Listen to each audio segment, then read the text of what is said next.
Mother Bear climbed onto the operating table with a wailing baby. What happened next was shocking. Let us know where you're watching from. If you love my content, consider supporting it with a super thanks. Also, don't forget to like and subscribe. It'll help us to remain in touch with amazing people like you. The fluorescent lights buzzed overhead as Dr. Zara Chen adjusted her surgical mask for the third time in 10 minutes. Her hands trembled slightly as she looked down at the tiny patient on the operating table. Baby Marcus, only 14 months old, had been rushed to Pineview Regional Hospital after a severe allergic reaction that left him struggling to breathe. His small chest rose and fell rapidly, each breath a battle. His oxygen levels are dropping again, Nurse Riley whispered, her voice tight with concern. The monitor's steady beeping had become more erratic, each sound sending a chill through the sterile room. Marcus's parents, Cameron and Nina Rodriguez, stood just outside the operating room doors, their faces pressed against the small window. Nina's makeup had long since been washed away by tears, and Cameron's usual confident demeanor had crumbled into raw fear. They had been camping in the nearby Cascade Mountains when Marcus suddenly began gasping for air after eating wild berries he had picked up during their hike.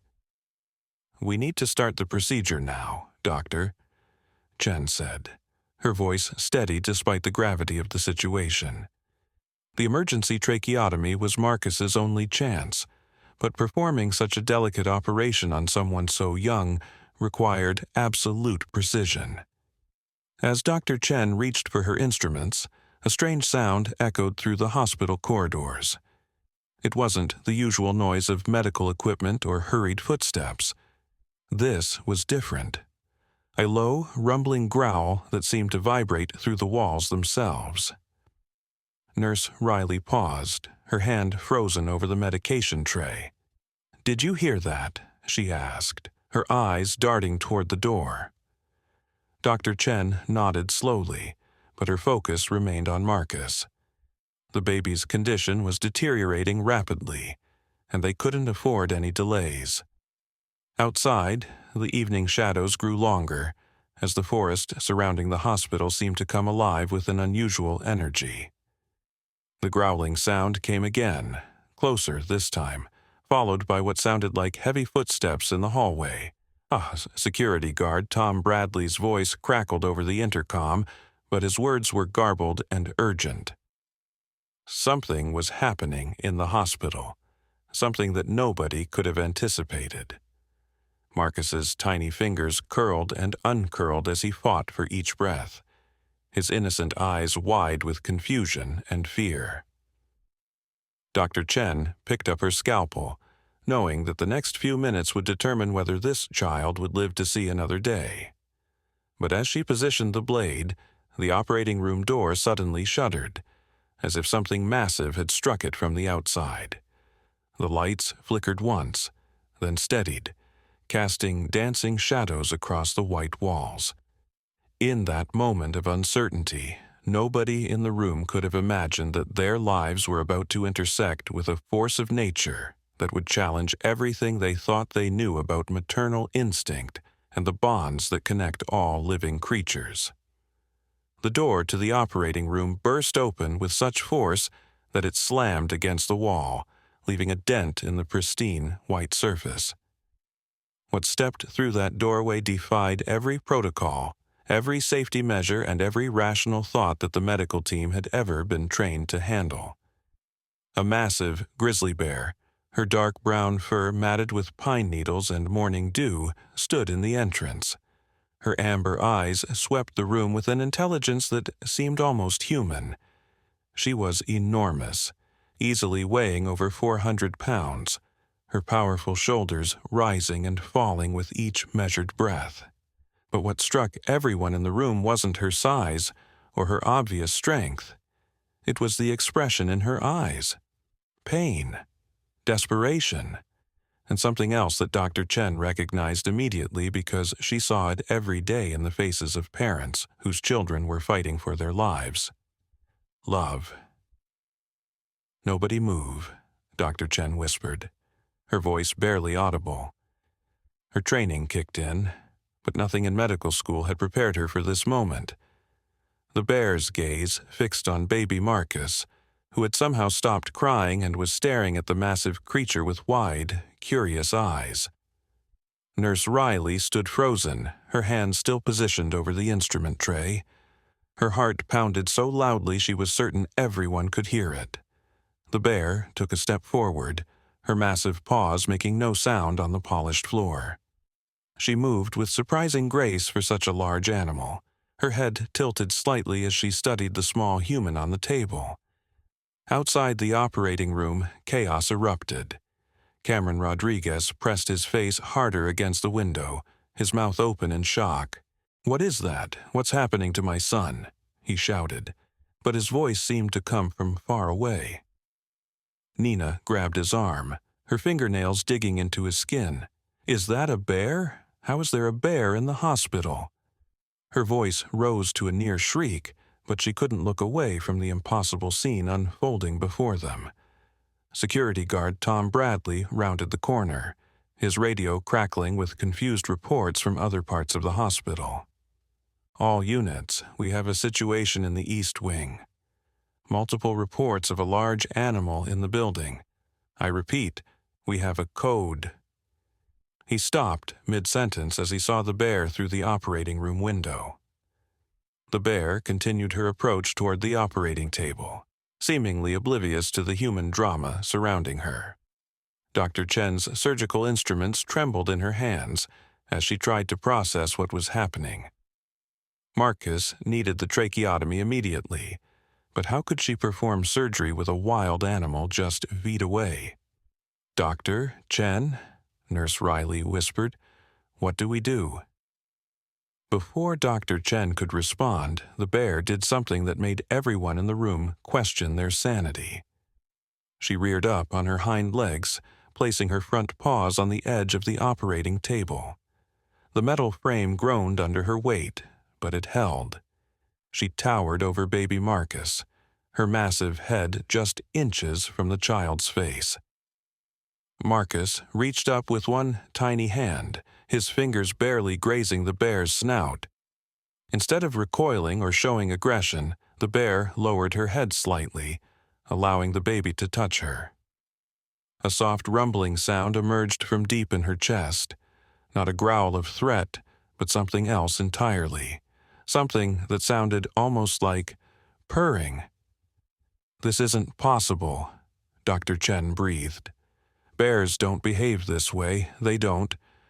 Her words trailed off as she noticed something that made her blood run cold. The bear's left rear leg was injured, with what appeared to be a crude bandage wrapped around her ankle. But that wasn't what had captured her attention. It was the small collar around the bear's neck, partially hidden by her thick fur. A collar that looked distinctly human-made. The bear's amber eyes met Dr. Chen's, and in that moment, the surgeon felt a connection that transcended species. The bear wasn't here to harm anyone. She was here for the same reason that Cameron and Nina Rodriguez were pressed against the window in anguish. She was here because someone she loved was in danger. "Tom," Dr. Chen called softly to the security guard, never taking her eyes off the bear. "I need you to check the patient logs for the past week. Look for any unusual admissions, especially anyone who might have been camping or hiking in the mountains." Tom Bradley nodded, though his hand remained poised over his radio. "Dr. Chen, I should call animal control. This is dangerous." "Not yet," Dr. Chen replied, her voice gaining strength. "Give me a few minutes. Something isn't right here. This bear, she's not acting like a wild animal. She's acting like a mother." The bear's attention shifted between Marcus and the door, her massive head turning back and forth as if she were listening for something. Her ears twitched at sounds that the humans couldn't detect, and her nostrils flared as she processed scents that told her a story the medical team couldn't read. Suddenly, the bear's demeanor changed. Her body tensed, and she let out a low whine that resonated through the room like a mournful song. It was a sound of such pure anguish that it brought tears to Nina Rodriguez's eyes, even though she was watching through the window. "She's in pain," Nurse Riley whispered, her fear beginning to mix with compassion. "Look at her. She's not here to hurt anyone. She's suffering." Dr. Chen set down her instruments and took a careful step closer to the bear. Every instinct screamed at her to run, to call for help, to do anything but approach a wild animal that could kill her with a single swipe of her paw. But her instincts as a healer were stronger than her fear. "Easy, girl," she said softly, using the same tone she used to calm frightened children. "We're not going to hurt you. We're here to help." The bear's eyes focused on Dr. Chen, and for a moment, the room held its breath. Then, slowly, the bear lowered herself back down to all fours, though she kept her front paws on the edge of the operating table. She was still protecting Marcus, but she was also listening. Marcus's breathing had become more labored during the tense standoff, and the monitors showed his vital signs continuing to decline. Dr. Chen knew she had to act soon, bear or no bear. The child's life hung in the balance, and every second of delay increased the risk. "I have to help him, Doctor," Chen said, speaking directly to the bear as if she could understand. "He's just a baby, like yours might be. I need to help him breathe." The bear's head tilted again, and she seemed to consider the doctor's words. Then, in a gesture that defied all logic and reason, she carefully moved to one side of the operating table, making room for Dr. Chen to work while maintaining her protective stance over Marcus. Outside the operating room, more hospital staff had gathered. Dr. Patricia Wells, the hospital administrator, pushed through the crowd, her face pale with disbelief. "Someone please tell me this is some kind of elaborate joke," she said, but her voice lacked conviction. "No joke," Tom Bradley replied grimly. "We've got a grizzly bear in Oregon 3, and she's not leaving. Have you called animal control, the police, anyone?" "Dr. Chen asked me to wait," Tom said, uncertain. "She thinks there's more to this than we understand." Dr. Wells stared through the window at the unprecedented scene. A renowned surgeon preparing to operate on a dying child while a massive bear stood guard. It was beyond anything in her 20 years of hospital administration, but as she watched, she began to see what Dr. Chen had noticed. The bear's behavior wasn't random or aggressive. It was purposeful, almost protective. Inside the operating room, Dr. Chen had made her decision. She couldn't wait any longer. Marcus's condition was critical, and the bear seemed to understand that they were trying to help. She picked up her instruments again, her hands steadier now despite the surreal circumstances. "Nurse Riley, I need you to monitor his vitals closely. If the bear makes any sudden movements, be ready to move, but don't panic. I don't think she wants to hurt us." Riley nodded, though her hands still shook as she adjusted the monitoring equipment. The bear watched every movement with intense focus, her intelligent eyes following the medical team's actions as if she were trying to understand their purpose. As Dr. Chen made the first incision, something extraordinary happened. The bear began to make soft, rhythmic sounds, almost like a lullaby. The rumbling tones seemed to calm Marcus, whose tiny body relaxed slightly on the table. His eyes, which had been wide with fear and confusion, began to drift closed as the bear's gentle sounds washed over him. "She's singing to him," Nurse Riley whispered in amazement. "The bear is singing to the baby." Dr. Chen paused in her work, overwhelmed by the implications of what she was witnessing. This wasn't just a wild animal that had wandered into their hospital. This was a creature showing empathy, understanding, and maternal instinct toward a human child she had never met before. But as she resumed the delicate procedure, Dr. Chen couldn't shake the feeling that there was still more to this story. The bear's behavior, her injuries, the collar around her neck, and most importantly, the desperate look in her eyes all pointed to something deeper. Something that would challenge everything they thought they knew about the bond between humans and the wild creatures that shared their world.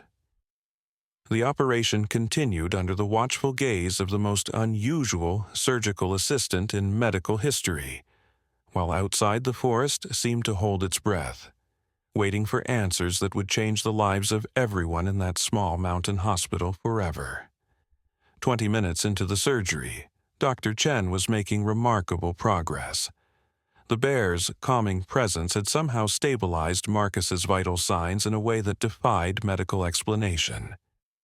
His breathing had become more regular, and his heart rate had settled into a steady rhythm. But just as Dr. Chen was preparing to complete the tracheotomy, the bear suddenly lifted her massive head and let out a sharp, urgent bark. The sound echoed through the operating room like a gunshot, causing everyone to freeze. The bear's ears were pointed toward the ceiling, her entire body tense with alertness.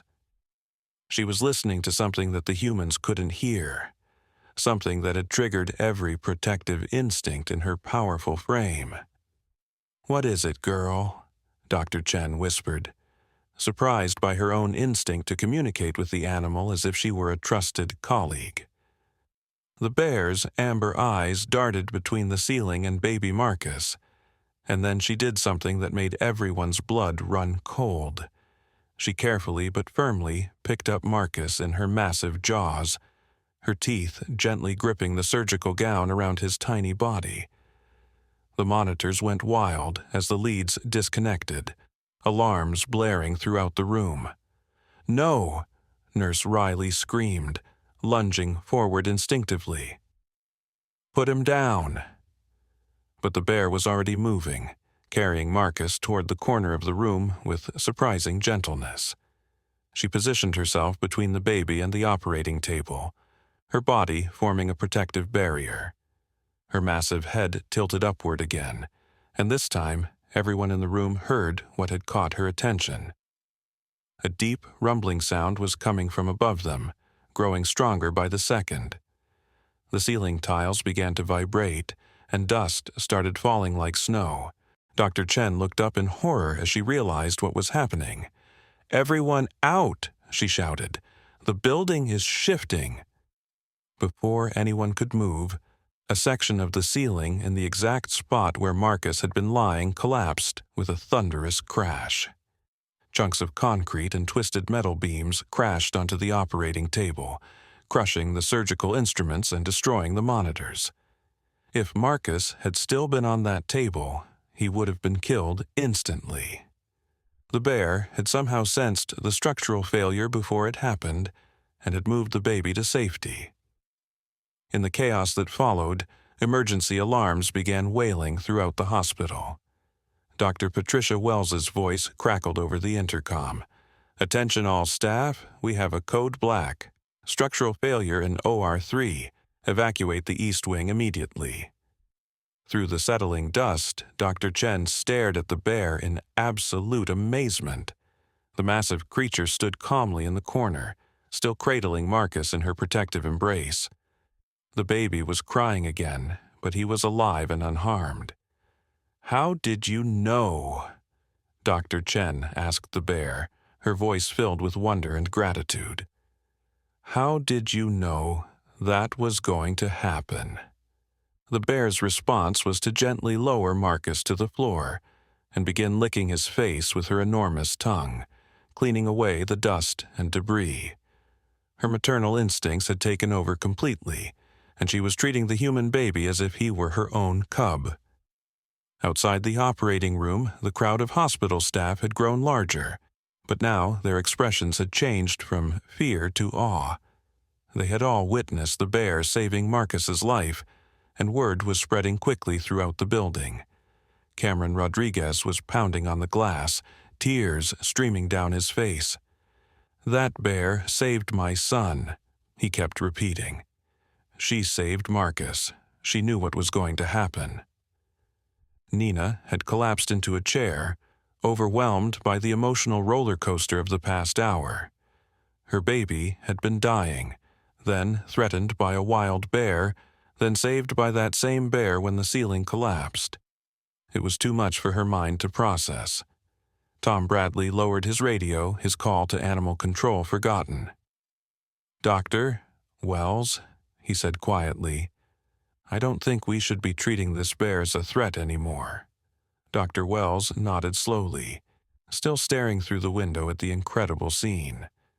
"Get maintenance up here to assess the structural damage. And Tom, call the local wildlife authorities, but tell them we need someone who specializes in bear behavior, not someone who's going to tranquilize her. This animal just saved a child's life." Inside the damaged operating room, Dr. Chen approached the bear cautiously. The ceiling collapse had made the room unsafe, but Marcus still needed medical attention. His breathing was better, but the tracheotomy was only partially complete. "We need to move him to another room," she said softly to the bear. "He still needs help, and it's not safe here." The bear looked at Dr. Chen with those intelligent amber eyes, and then something extraordinary happened. She carefully picked up Marcus again and began walking toward the door, as if she understood exactly what the doctor had said. The crowd in the hallway parted as the bear emerged from the operating room, carrying the baby with infinite care. Her massive paws made soft clicking sounds on the polished floor as she walked, her head held high with dignity and purpose. "OR5 is clear," Nurse Riley called out, running ahead to prepare the new room. "We can finish the procedure there." The bear followed Dr. Chen down the hallway, creating the most unusual medical procession in the hospital's history. Doctors, nurses, patients, and visitors lined the corridor, many of them taking pictures and videos on their phones. But there was no circus atmosphere, no sense of spectacle. Everyone seemed to understand that they were witnessing something sacred, something that challenged the very boundaries between human and animal consciousness. As they reached OR5, the bear paused at the entrance. She looked at Dr. Chen, then at Marcus, then back at the doctor.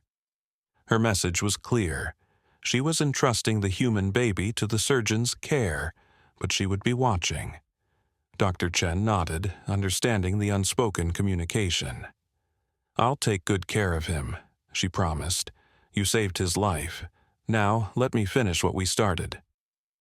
The bear gently placed Marcus on the new operating table, her massive paws surprisingly delicate as she positioned him carefully. Then she stepped back but remained in the room, positioning herself where she could observe everything that happened. As Dr. Chen prepared to complete the tracheotomy, she couldn't help but reflect on the incredible turn of events. The bear had not only prevented them from making a terrible mistake by operating in an unsafe room, but she had also somehow known that the ceiling was going to collapse. It was as if she possessed a sixth sense about danger that went far beyond normal animal instincts. But as Dr. Chen made the final incisions to complete Marcus's breathing tube, she noticed something that made her pause. The bear was watching her hands with intense concentration. Her head tilted in a way that suggested she was learning, memorizing the surgical technique. "Nurse Riley," Dr. Chen whispered, "look at her eyes. She's studying what we're doing." Riley glanced at the bear and gasped. The massive creature was indeed watching the surgery with the focus of a medical student, her amber eyes tracking every movement of the surgical instruments. "It's like she understands," Riley breathed, "like she knows we're helping him." Dr. Chen nodded, but her mind was racing with implications that went far beyond the current situation. If this bear could predict structural failures, understand human medical procedures, and show such advanced problem-solving abilities, then what else was she capable of? And more importantly, where had she learned these behaviors? The collar around the bear's neck suddenly seemed more significant. Someone had put that collar there, someone who had been close enough to this animal to gain her trust. But who? And why was she here, in this hospital, at this exact moment when Marcus needed help? As Dr. Chen completed the final sutures on Marcus's throat, the bear let out a soft rumble of what sounded like approval. The baby's breathing was now stable, his color had returned to normal, and his eyes were bright and alert. The procedure was successful, Doctor, Chen announced to the crowd gathered outside the new operating room. Marcus is going to be fine. A cheer went up from the hallway, but it was quickly hushed as everyone remembered the bear's presence. The massive creature seemed to understand that the danger had passed, because for the first time since entering the hospital she appeared to relax. But just as Dr. Chen was preparing to move Marcus to recovery, the bear's demeanor changed again.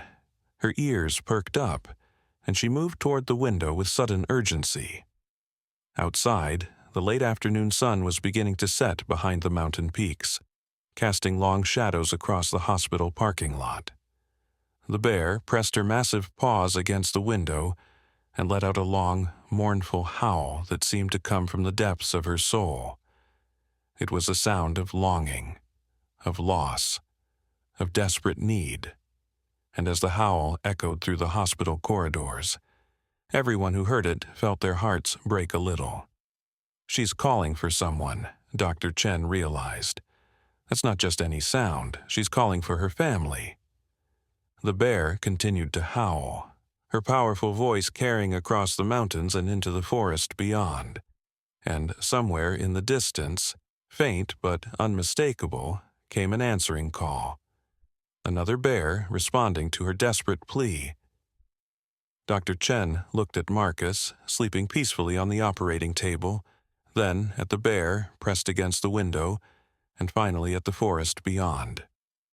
Suddenly, all the pieces of this incredible puzzle began to fall into place. "Tom," she called to the security guard, "I need you to check something for me. Look for any reports of missing persons in the area, especially anyone who might have been working with bears, research facilities, wildlife rehabilitation centers, anything like that." Tom nodded and hurried away, his radio crackling as he made the calls. But Dr. Chen already suspected what he would find.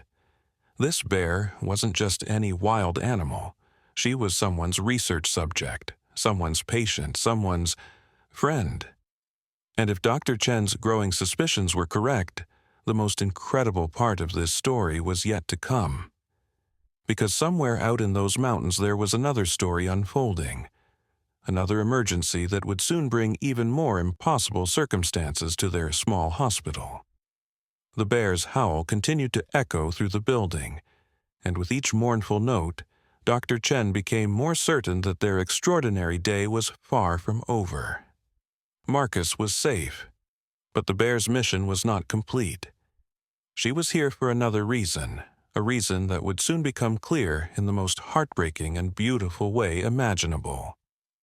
As the sun continued to set behind the mountains, painting the sky in shades of gold and crimson, the bear finally stopped howling and turned back to the room. Her amber eyes met Dr. Chen's, and in that gaze, the surgeon saw something that made her breath catch in her throat. Hope. Desperate, fragile hope that somehow, against all odds, the humans in this strange white den might be able to help with something far more important than saving just one small life.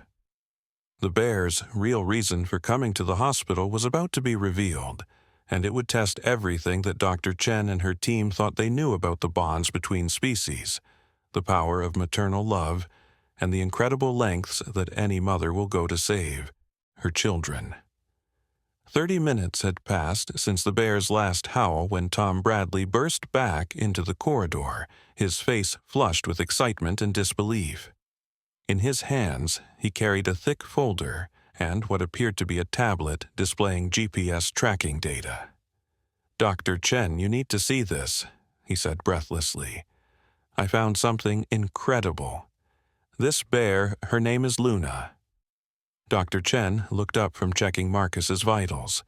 The baby was stable now, sleeping peacefully under the watchful eye of his unusual guardian. "Her name? How do you know her name?"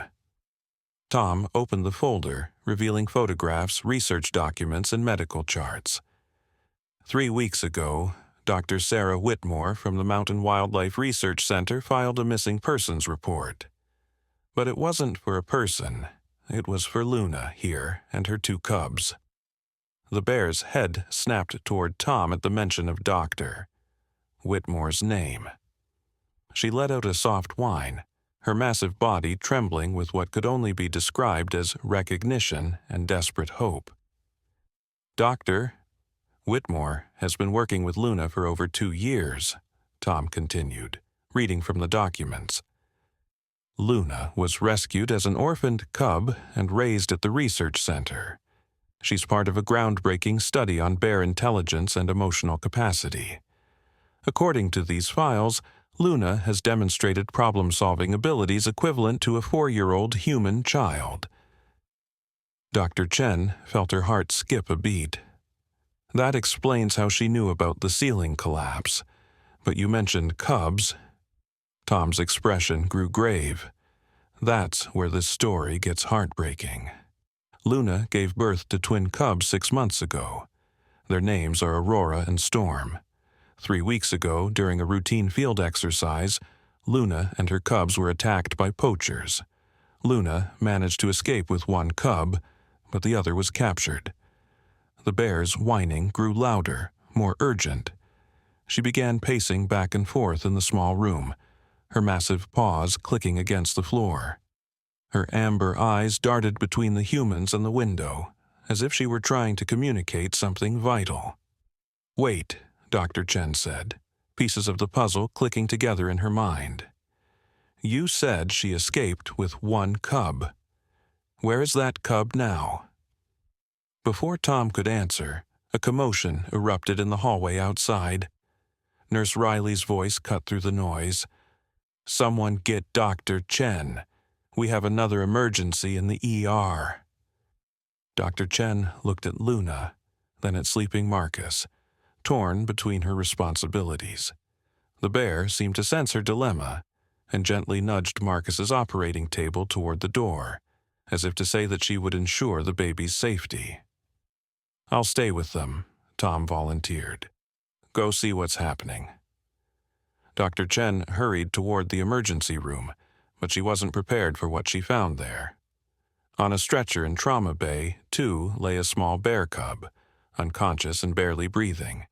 Its fur was matted with blood, and its left rear leg was obviously broken.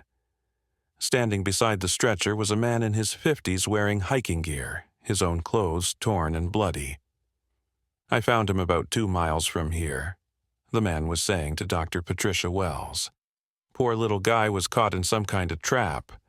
Looked like he'd been there for days. I couldn't just leave him to die." Dr. Wells spotted Dr. Chen and rushed over. "Zara, thank God you're here. This is completely outside our protocol, but this man insists we help the cub. Animal control is 20 minutes away, and the nearest veterinary clinic is an hour's drive. The cub might not survive the transport."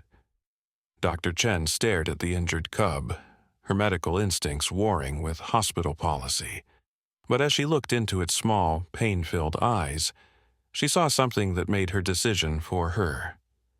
Those eyes were the same amber color as Luna's, and she could see the family resemblance in the cub's facial structure.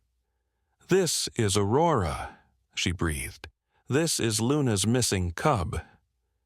Before anyone could ask how she knew that, the sound of heavy footsteps thundered down the hallway.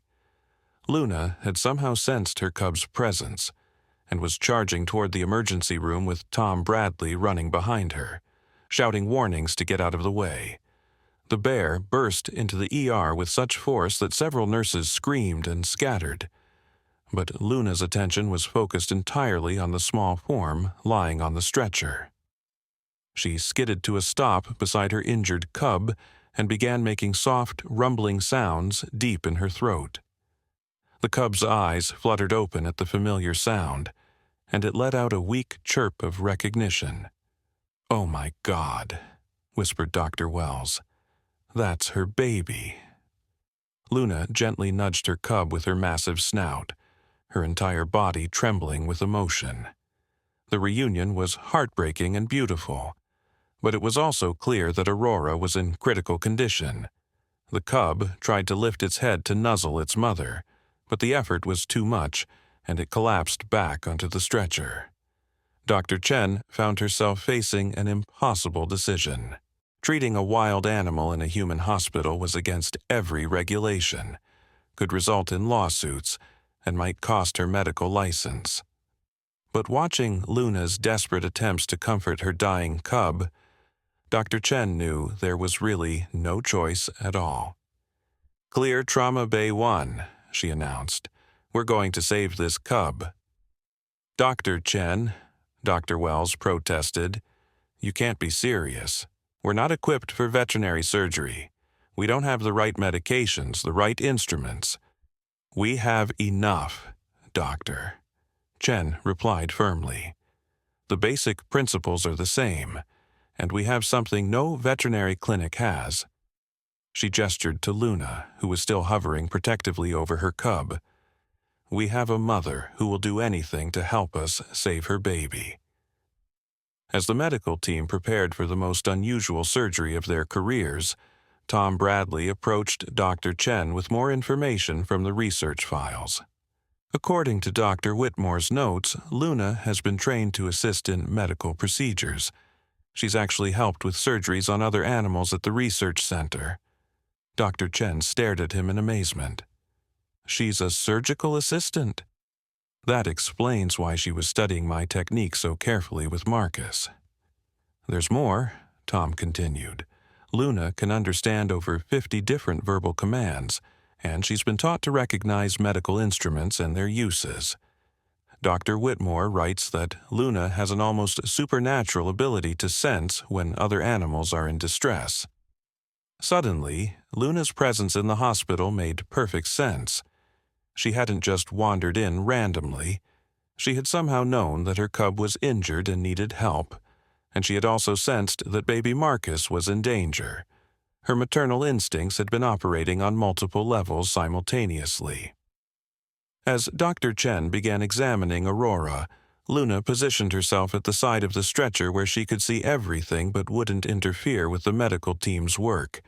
Her amber eyes tracked every movement, every instrument, as if she were mentally cataloging the procedures for future reference.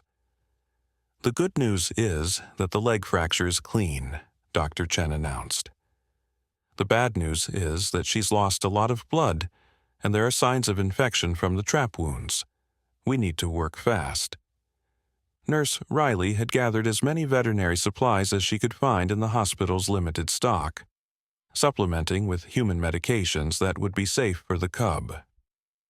As she arranged the instruments, Luna made a soft rumbling sound and gently pushed a specific surgical clamp toward Dr. Chen with her massive paw. "Did she just hand me the right instrument?" Dr. Chen asked in disbelief. "According to the research notes, she's done this before," Tom confirmed. Dr. Whitmore trained her to assist in surgeries by bringing the correct tools when needed. As the surgery progressed, Luna continued to anticipate the medical team's needs with uncanny accuracy. When Dr. Chen needed sutures, Luna nudged the suture kit toward her. When Aurora's heart rate began to drop, Luna gently placed her paw on her cub's chest and began making soft, rhythmic sounds that seemed to stabilize the small animal's vital signs. "This is incredible," Nurse Riley whispered. "She's better than some human surgical assistants I've worked with." But the most extraordinary moment came when Dr. Chen was struggling to set the fractured leg bone. The break was complex, and she couldn't get the proper angle for the repair. Luna watched for several minutes, then did something that left everyone speechless. The massive bear carefully moved to the opposite side of the stretcher and gently gripped Aurora's upper leg in her jaws. With infinite precision, she adjusted the angle of the fracture, holding the bone in perfect alignment for Dr. Chen to complete the repair. "She's providing traction," Dr. Chen marveled. "Luna is actually helping me set the bone. I've never seen anything like this." The surgery took nearly 2 hours, but with Luna's assistance, it was a complete success. Aurora's leg was properly set and splinted, her wounds were cleaned and treated, and she had received antibiotics and pain medication. As Dr. Chen completed the final bandages, the cub opened her eyes and looked directly at her mother. Luna's joy was overwhelming to witness. She began making a series of soft, musical sounds that could only be described as singing. It was the same type of lullaby she had sung to comfort baby Marcus, but this time it was filled with relief and happiness. Aurora responded by nuzzling against her mother's massive snout, and for the first time since arriving at the hospital, Luna seemed to truly relax. But even as she celebrated the successful surgery, Dr. Chen couldn't shake the feeling that their extraordinary day was still not over. "Tom," she said quietly, "you mentioned that Luna had 2 cubs. Aurora is here, safe with her mother. But what about Storm, the other cub that was captured by the poachers?" Tom's expression darkened as he consulted the research files again. According to Dr. Whitmore's report, Storm was taken by a group of illegal wildlife traders. They're believed to be holding the cub somewhere in the mountains, planning to sell him to private collectors. Luna's ears perked up at the mention of Storm's name, and she let out a low whine that spoke of continuing anguish. She had 1 cub safe, but her family was still incomplete. Her mission at the hospital had been only partially successful. Dr. Chen looked at Luna, then at Aurora, sleeping peacefully on the stretcher, and made a decision that would once again challenge everything they thought they knew about the relationship between humans and animals. "We're going to help her find Storm," she announced. "Luna saved 2 lives today, Marcus and Aurora. The least we can do is help her save her other cub."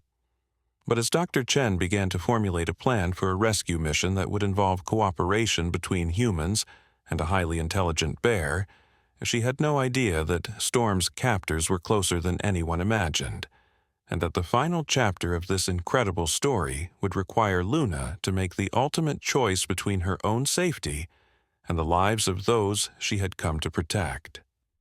The sound of helicopters approaching in the distance suggested that their peaceful mountain hospital was about to become the center of a much larger and more dangerous drama, one that would test the bonds of trust that had been forged between species in the most extraordinary day any of them had ever experienced. The helicopter noise grew louder, and through the emergency room windows, Dr. Chen could see 3 black aircraft circling the hospital like predatory birds. These weren't rescue helicopters or news crews. The sleek, unmarked aircraft had a military precision that sent chills down her spine. Luna's reaction was immediate and terrifying. The massive bear rose to her full height, her hackles bristling as she positioned herself protectively over Aurora. A deep, rumbling growl emanated from her chest, a sound so primal and threatening that several nurses instinctively backed away. "She knows those helicopters," Tom Bradley observed, studying Luna's aggressive posture. "Look at her. She's not just afraid, she's angry." Before anyone could respond, the hospital's main lights flickered and went out, leaving only the emergency lighting casting eerie red shadows throughout the building. The backup generators kicked in with a mechanical whine, but the message was clear. Whoever was in those helicopters had just cut their main power supply. Dr. Patricia Wells's voice crackled over the emergency intercom. "All staff, we have an unscheduled arrival of federal agents. Repeat, federal agents are taking control of the hospital. All personnel are to remain calm and follow instructions." Dr. Chen felt her blood run cold. "Federal agents? What do they want with Luna?" Her question was answered moments later when a team of 6 armed men in tactical gear burst through the emergency room doors. They moved with military precision, their weapons drawn but not directly threatening. Their leader, a tall man with graying temples and cold blue eyes, stepped forward and displayed a badge. "I'm Agent Marcus Kane, Department of Wildlife Security," he announced. "We're here to retrieve a stolen research animal and arrest those responsible for harboring federal property." Dr. Chen stepped between the agents and Luna, her heart pounding, but her voice steady. "This bear isn't stolen property. She's a mother protecting her injured cub." Agent Kane's expression didn't change. "Dr. Chen, I presume, you're harboring a classified research animal that belongs to the United States government. Luna is part of a top-secret program that you have no clearance to know about." Luna's growling intensified at the sound of Agent Kane's voice, and Aurora whimpered softly from her stretcher. The cub was still weak from surgery, but she seemed to sense the danger surrounding her family. "Top secret?" Dr. Chen challenged. "I thought she belonged to the Mountain Wildlife Research Center." Agent Kane smiled coldly. "Doctor?" "Whitmore's Research Center's a front, Doctor. Chen, Luna, and her cubs are part of Project Guardian Angel, a classified program developing enhanced animal intelligence for national security purposes. Luna isn't just a smart bear. She's been genetically modified and cybernetically enhanced." Tom Bradley stared at Agent Kane in disbelief. "Enhanced? What do you mean, enhanced?" "Luna's intelligence has been artificially boosted through a combination of genetic therapy and neural implants," Kane explained. "She can understand complex commands, solve multi-step problems, and even perform basic medical procedures. She's worth approximately $50 million in research and development."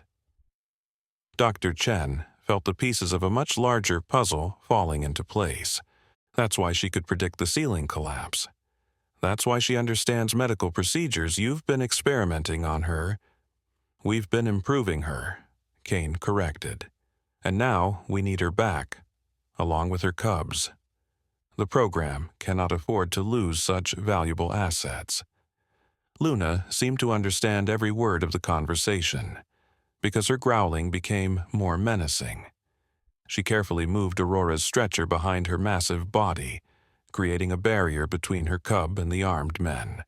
But Agent Kane wasn't finished with his revelations. "There's something else you need to know, Dr. Chen. The poachers who attacked Luna and took Storm 3 weeks ago, they weren't working alone. They were hired by a competing government program to steal our research." Dr. Chen's eyes widened. "You mean Storm is currently being held by foreign agents who want to reverse engineer our enhancement technology," Kane confirmed. "We've been tracking them for weeks, and our intelligence suggests they're planning to move Storm out of the country within the next 6 hours." The implications hit Dr. Chen like a physical blow. Not only was Luna's cub in danger from wildlife traders, but Storm was also a valuable government asset caught in an international espionage operation. "We need Luna to help us retrieve Storm," Agent Kane continued. "Her enhanced abilities make her the perfect operative for this type of mission. She can track her cub across any terrain, and her intelligence allows her to follow complex tactical instructions." Dr. Chen stared at Agent Kane in horror. "You want to use a mother's love for her child as a weapon in your spy games?" "We want to reunite a family while protecting national security," Kane replied. "But make no mistake, Doctor, Luna and her cubs are coming with us, one way or another." Luna's response to this threat was swift and decisive. She let out a roar that shook the windows of the emergency room and charged directly at Agent Kane. The other agents raised their weapons, but Kane held up a hand to stop them. "Tranquilizers only," he commanded. "We need her alive and functional." But Luna was too fast and too intelligent for the agent's standard tactics. She feinted left, then rolled right, using her massive bulk to knock over a medical cart and create a barrier between herself and the agents. Dr. Chen watched in amazement as Luna displayed tactical awareness that went far beyond normal animal behavior. "She's been trained for combat," Kane said with something that might have been pride. "Luna is the most successful subject in the entire Guardian Angel program." As the agents tried to surround Luna, she made a decision that surprised everyone in the room. Instead of continuing to fight, she moved back to Aurora's stretcher and gently picked up her injured cub. Then she looked directly at Dr. Chen, her amber eyes conveying a message that was unmistakably clear. "She wants us to come with her," Dr. Chen realized. "She wants our help to save Storm." Agent Kane's cold facade cracked slightly. "That's not standard protocol." "Nothing about this situation is standard protocol," Dr. Chen shot back. "You've created an incredibly intelligent being with the emotional capacity of a mother, and now you're surprised that she's making her own decisions about protecting her family." Luna moved toward the emergency room exit, still carrying Aurora carefully in her jaws. She paused at the doorway and looked back at Dr. Chen, Tom Bradley, and Nurse Riley. Her message was clear. If they wanted to help save Storm, they needed to follow her now. Agent Kane stepped forward to block Luna's path, but the massive bear simply stared at him with those unnaturally intelligent eyes. For a moment, the two locked gazes in a battle of wills that transcended species. Finally, Kane stepped aside. "Fine," he said. "But this operation is now under federal jurisdiction. Anyone who accompanies Luna does so as a temporary government consultant, and you'll follow my orders without question." Dr. Chen looked at her colleagues, seeing her own determination reflected in their faces. They had already invested too much emotionally in Luna's story to abandon her now. "We're going," she announced, "but we go as medical support, not as weapons. Our job is to help the cubs, not to fight your shadow war." Agent Kane nodded grudgingly. "Acceptable, but understand that the people holding Storm are dangerous. They've already killed 2 of our agents, and they won't hesitate to eliminate witnesses." As they prepared to leave the hospital, Tom Bradley approached Dr. Chen with more documents from the research files. "Dr. Chen, you need to see this. There's something Agent Kane didn't tell us about Storm." Dr. Chen scanned the classified documents, her eyes widening as she read. "Storm isn't just Luna's cub. He's been enhanced even more extensively than Luna. According to these files, Storm can—" She trailed off, unable to believe what she was reading. Tom finished the sentence for her. "Storm can communicate telepathically with other enhanced animals. He's the key to the entire program." The revelation changed everything. Storm wasn't just a cub caught in an espionage operation. He was potentially the most advanced example of human-animal neural enhancement ever created. And if foreign agents succeeded in studying his modifications, it could tip the balance of global intelligence operations. Luna seemed to sense the growing urgency among the humans. She carefully placed Aurora in a specially modified transport carrier that the agents had brought, ensuring her injured cub would be safe during the mission. Then she moved to Dr. Chen and gently nudged her toward the exit. "She knows time is running out," Dr. Chen realized. "Storm's telepathic abilities mean he's probably been calling for help this entire time. Luna can sense his distress even from here." As they prepared to board the helicopters for what promised to be the most dangerous rescue mission any of them had ever imagined, Dr. Chen couldn't help but wonder if they were making a terrible mistake. They were about to venture into the wilderness with a genetically enhanced bear to confront international spies who had no qualms about killing anyone who stood in their way. But as she looked at Luna's determined expression and heard Aurora's soft whimpers from the transport carrier, Dr. Chen knew they had no choice. A family was being torn apart by forces beyond their control, and despite the dangers ahead, they couldn't abandon Storm to his fate. The helicopters lifted off into the gathering darkness, carrying an unlikely team of doctors, federal agents, and one incredibly intelligent bear toward a confrontation that would determine not only the fate of Luna's family, but the future of human-animal cooperation itself. As they flew over the forest canopy, Luna pressed her massive paw against the helicopter window and let out a soft call that carried across the mountains. Somewhere in the darkness below, Dr. Chen hoped that Storm could hear his mother's voice and know that help was finally coming. But what none of them knew was that Storm had already begun using his enhanced abilities to orchestrate his own escape, and the rescue mission they were planning was about to become something far more complex and dangerous than anyone could have imagined. The helicopter carrying Dr. Chen, Luna, and Agent Kane flew through the darkness for 45 minutes before Kane's radio crackled to life with urgent communications. The voice on the other end was tense, speaking in coded language that made Kane's face grow increasingly grim. "What's wrong?" Dr. Chen asked, noticing the agent's change in demeanor. Kane removed his headset and turned to face the medical team. "We have a problem. Our surveillance team at the enemy compound has gone silent. Their last transmission was 17 minutes ago, and it was unusual." "Unusual how?"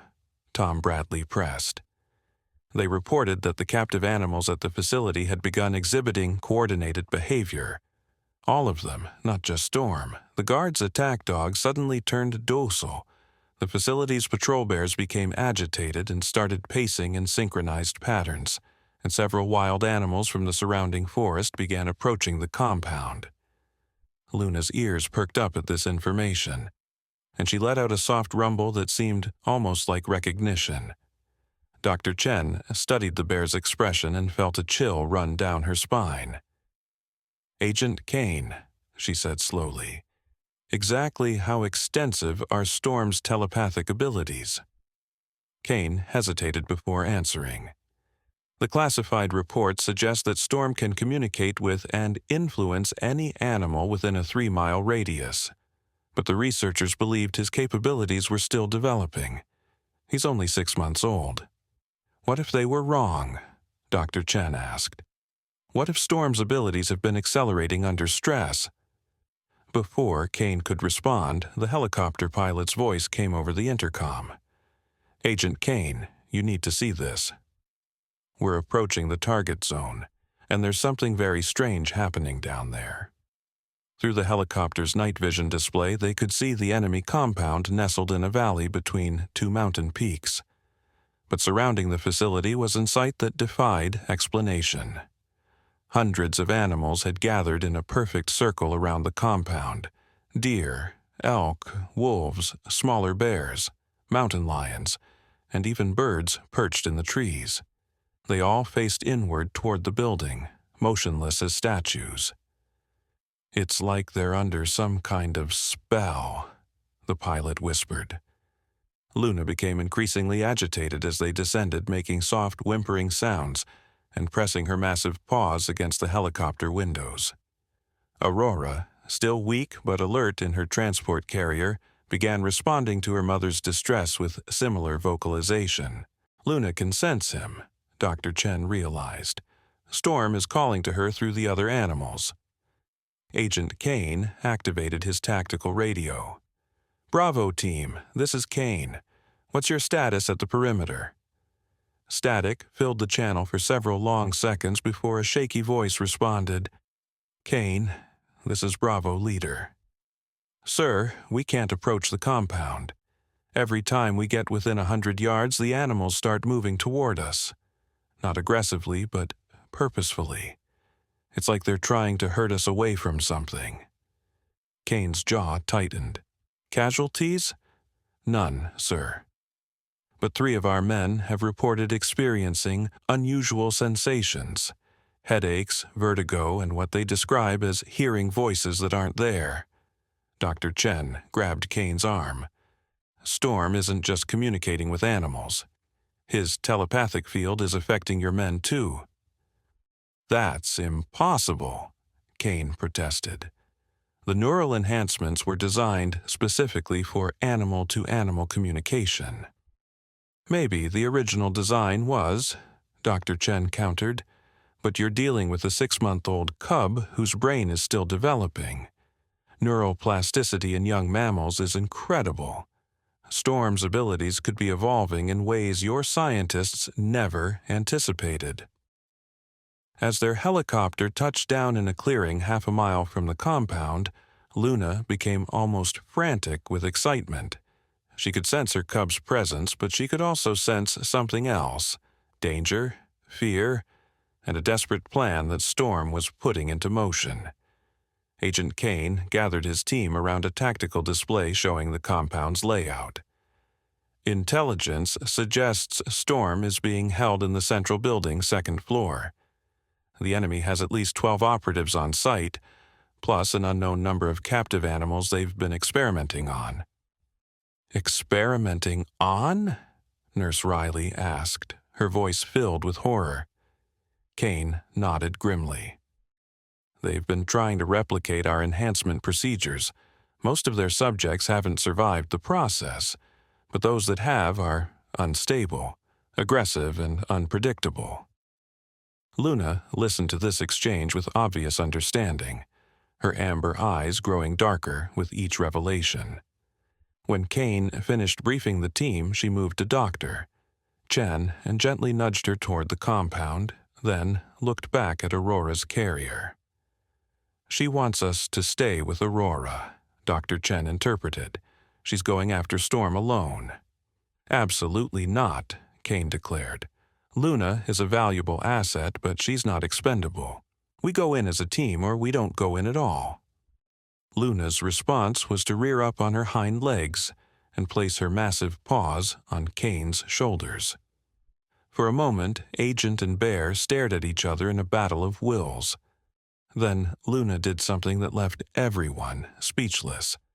She spoke. It wasn't clear human speech, but it was unmistakably an attempt at verbal communication.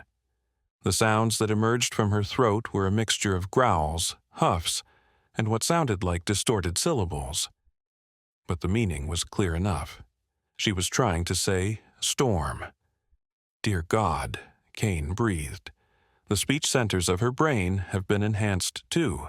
She's trying to talk."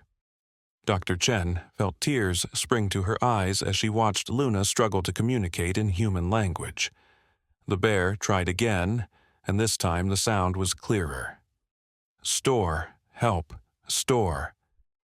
"We'll help Storm, Doctor," Chen promised, reaching out to touch Luna's massive paw. "But we do it together. You don't have to face this alone."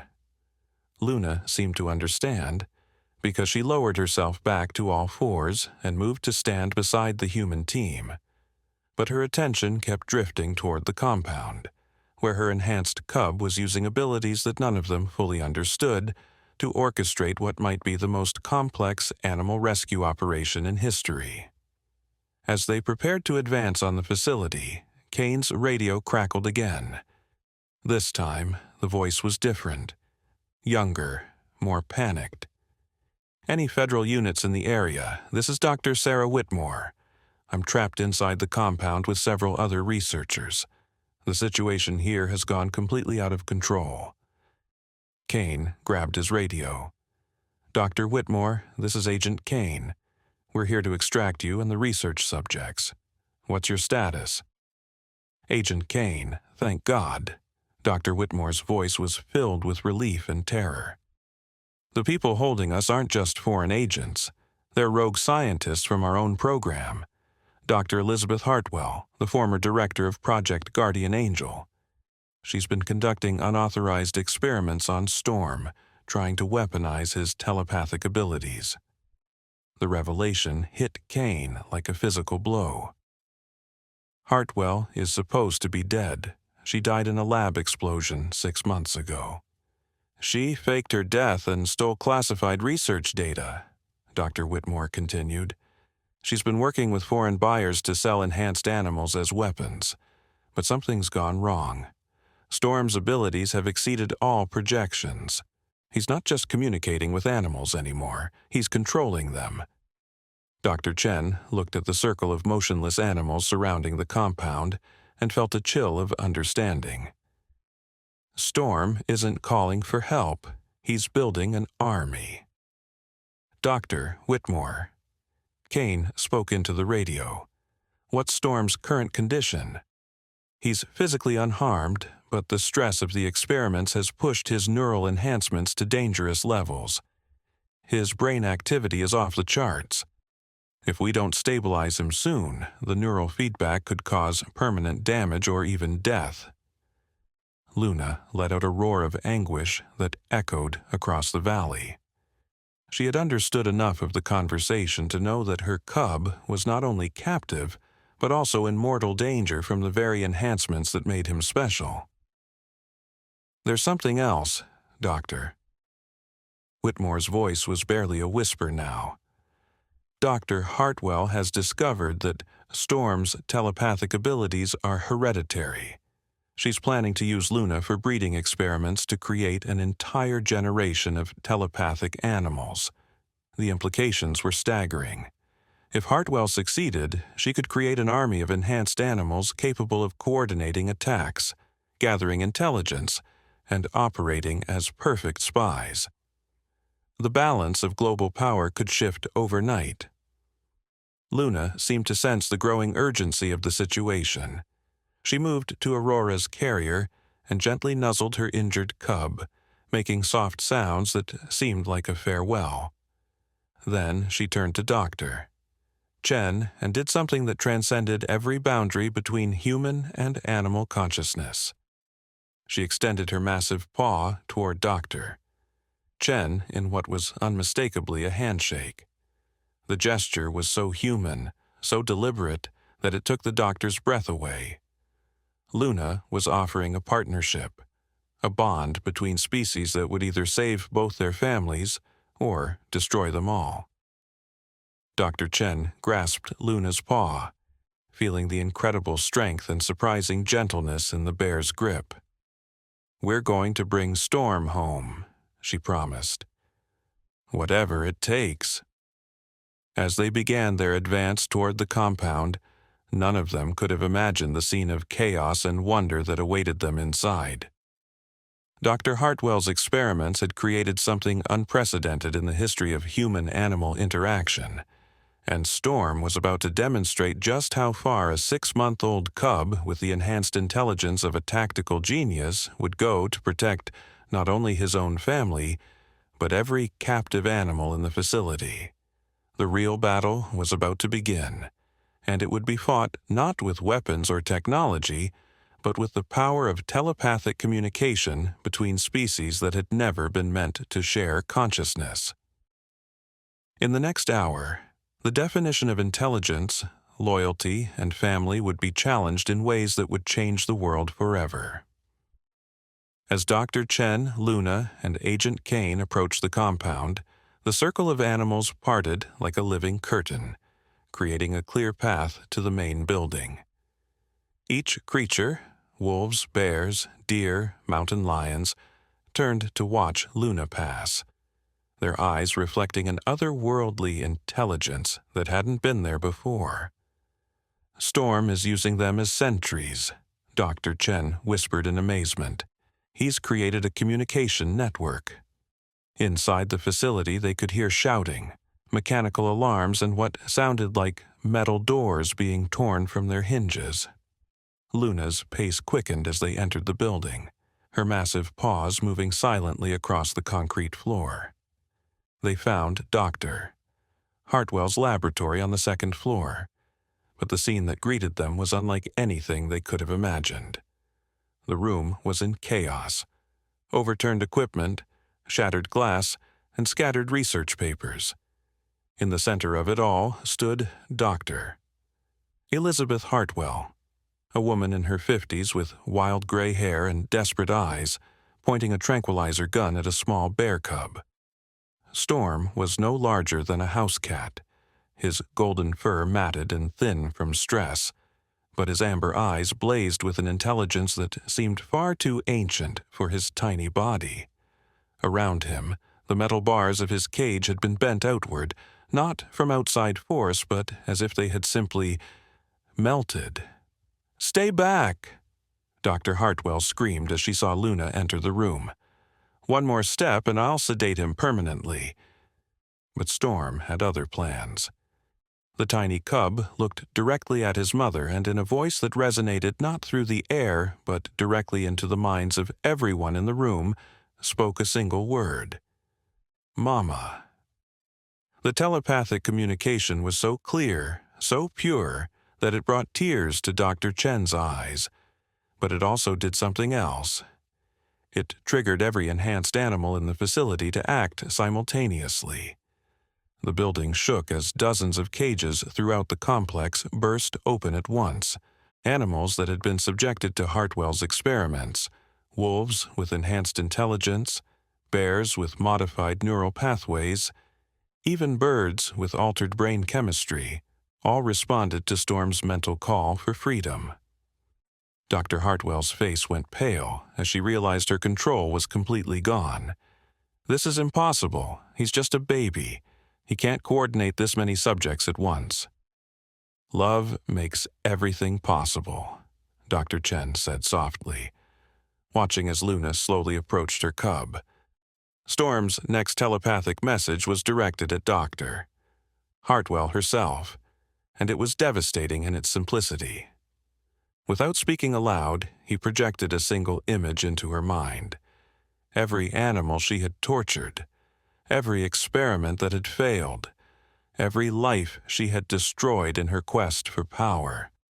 The weight of her actions hit her consciousness like a physical blow. The tranquilizer gun slipped from her trembling hands as Dr. Hartwell collapsed to her knees, overwhelmed by the collective pain she had caused. Storm had done something that no court or prison could accomplish. He had forced her to truly understand the consequences of her cruelty. Luna reached her cub and gently lifted him with her massive jaws, cradling him against her chest. The reunion was tender beyond words, but Storm was clearly weakened by the tremendous effort of coordinating the mass escape. "His neural activity is approaching critical levels," Dr. Chen observed, noting the cub's labored breathing. "The enhanced pathways are overloading his developing brain." But Storm had one final miracle to perform. As Dr. Chen approached to examine him, the tiny cub placed his paw on her hand and projected his most important message yet. Not words, but pure emotion. Gratitude, love, and trust flowed from the cub's mind into the doctor's consciousness.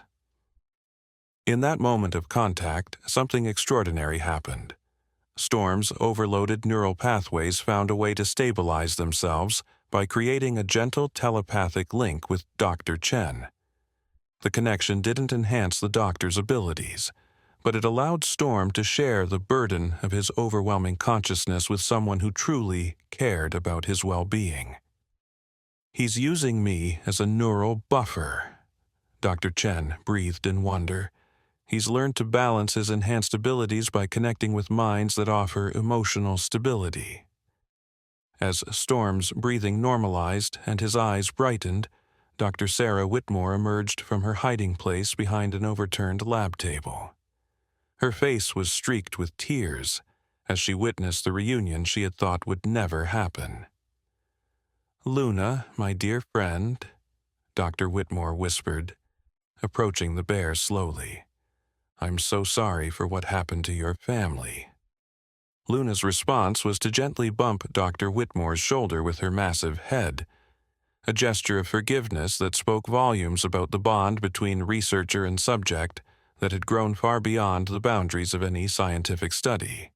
Agent Kane surveyed the scene with a mixture of awe and concern. "We still have a problem. The government will want to continue the enhancement program. Storm and Luna are too valuable to simply release." But Storm had anticipated this issue as well. The tiny cub projected one final telepathic message, this time to every human in the room simultaneously. The message was complex, involving images, emotions, and concepts that transcended normal communication. Storm showed them a vision of the future. Enhanced animals living in partnership with humans, not as weapons or test subjects, but as true equals. He demonstrated how his telepathic abilities could be used for healing rather than harm, for communication rather than control, for building bridges between species rather than exploiting them. The vision was so compelling, so beautiful in its promise of interspecies cooperation, that even Agent Kane found himself reconsidering everything he thought he knew about the program's purpose. "There's another way, Doctor," Chen said slowly, understanding Storm's message. "Instead of treating enhanced animals as government property, we could establish a new kind of research partnership. A voluntary program where animals like Luna and Storm choose to work with us because they want to, not because they're forced to." Dr. Whitmore's eyes lit up with possibilities. A sanctuary where enhanced animals could live freely while helping us understand the full potential of interspecies communication, not as subjects, but as colleagues. Agent Kane was quiet for a long moment, watching as Luna gently groomed her exhausted cub, while Aurora called softly from her transport carrier, eager to be reunited with her family. Finally, he spoke. "The program will need oversight, strict ethical guidelines, and Luna and her cubs will have the right to refuse any research they don't want to participate in." "Agreed," Dr. Chen said quickly.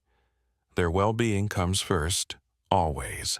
Luna seemed to understand the negotiation taking place around her, because she looked directly at Agent Kane and made that same handshake gesture she had offered Dr. Chen earlier.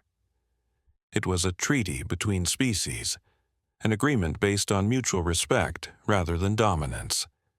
As they prepared to leave the facility, Storm managed one final surprise. Using his telepathic abilities, he reached out to every animal in the surrounding forest and conveyed a message of peace. The army of creatures that had gathered around the compound began to disperse, returning to their natural habitats with something they had never possessed before: a direct connection to the enhanced animals who could serve as bridges between the wild and human worlds. 6 months later, the Mountain Wildlife Communication Center opened its doors as the world's first interspecies research facility. Dr. Chen had left her position at the hospital to become the center's chief medical officer, while Dr. Whitmore served as director of ethical research protocols. Luna lived on the facility's vast grounds with her cubs, who had both grown strong and healthy. Aurora's leg had healed perfectly, and she showed signs of developing her own enhanced abilities. Storm had learned to control his telepathic powers with remarkable precision, using them primarily to communicate with the researchers and help other animals adjust to life at the center. The facility housed dozens of other enhanced animals, all volunteers who had chosen to participate in research that focused on communication, healing, and mutual understanding rather than weaponization. The breakthrough discoveries that emerged from their collaboration revolutionized everything from veterinary medicine to environmental conservation.